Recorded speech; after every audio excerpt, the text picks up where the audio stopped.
Hey all, Chris Bassett here, and I'm doing an oil change on the 2009 Pontiac G6. Let's get into it. First things first, let the engine run for a couple minutes so the oil will warm up and it drains better, but don't let it get super hot.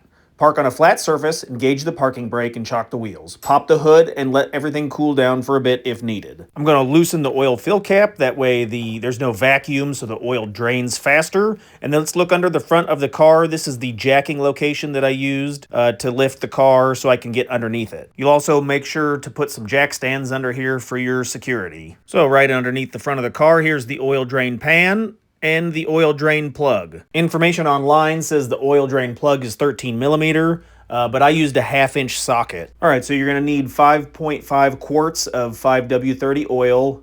Full synthetic is recommended. Grab the 6 quarts just to be safe. And a new oil filter. I'll have links in the description for the stuff that I used. All right, you're gonna use your 1/2-inch socket to loosen the plug and turn it counterclockwise. It was on there really tough, so I think somebody over-torqued it. So I'd use a hammer to kind of break it loose. But once it's loose, finish it by hand. That way it won't drop in the pan. Okay, I've got my oil pan here, so I'm going to slide it underneath.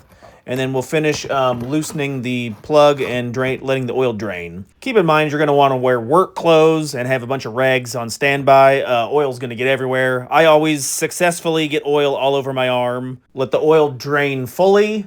Give it like 5 or 10 minutes. Then wipe the plug clean and check the washer. Replace it if it's damaged and set it to the side. All right, let's locate the oil filter. Filter on the 3.6 liter V6 is up top. It's on the driver's side near the front. So in my case, the filter is white this time, but the replacement filter is black. But there's the filter right there. Should be fairly easy to get to with the large gap, the large opening. It was on there pretty good, so I'd recommend an oil filter wrench that helped me crank it out. But there's the new filter. Make sure you put some new oil around the seal.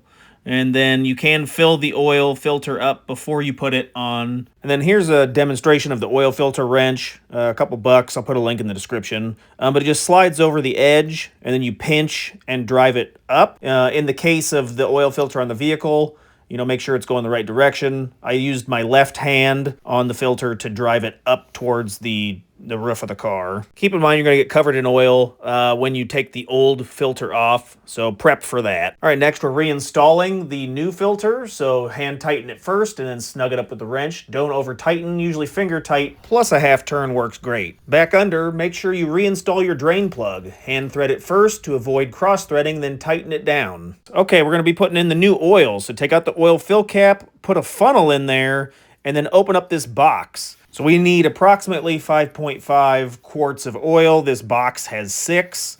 Go ahead and assemble the box. I think you pull up the pour cap, open up these flaps. There's a little window in the bottom there that kind of shows how much is left. So we're going to start pouring the oil into the engine and monitor the oil level. So you can use the dipstick and you can check that. You can also look at that window. So here you can see I've kind of got like, I don't know, roughly a quart left in the box. You can see the fill line. So we're going to want to take it slow when we get to this level. You don't want to overfill the oil. But we're going to estimate, and then we're going to lower the vehicle back to a flat surface so it's not jacked up anymore. Pull out the dipstick. Use a rag to wipe the dipstick clean. And you're wanting the oil level to be within the cross hatching. If you look at the oil dipstick, there's like a hatching line there.